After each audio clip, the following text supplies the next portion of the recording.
عبدو علي يلعب الكرة لبشير سيلان، 1 2 ولا اجمل، استلام وتسليم.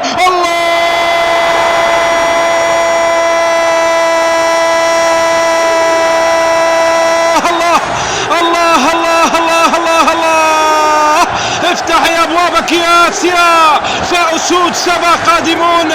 افتح يا ابوابك يا اسيا. منتخبنا اليمني هذه المره لم ياتي مشاركا فقط بل اتى منافسا. شوف الكره، عادت لكم البرازيل الاسيويه.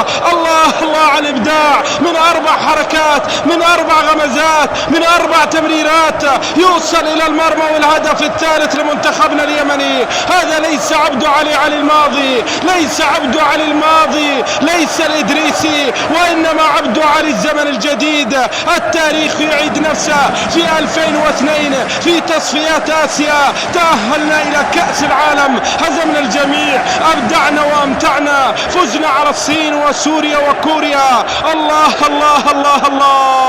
بل تعادلنا أمام كوريا في النهائي وذهبنا إلى كأس العالم، ولكن حظنا كان أن نقع في المجموعة الأقوى أمام البرازيل والبرتغال والكاميرون. شوف الكرة، شوف الوانتو، شوف المهارة. الله على التيكي والتاكا، بلهجة يمنية، بصناعة يمنية، بمهارة يمنية. عبدو علي يسكنها في الشباك، وثالث أهداف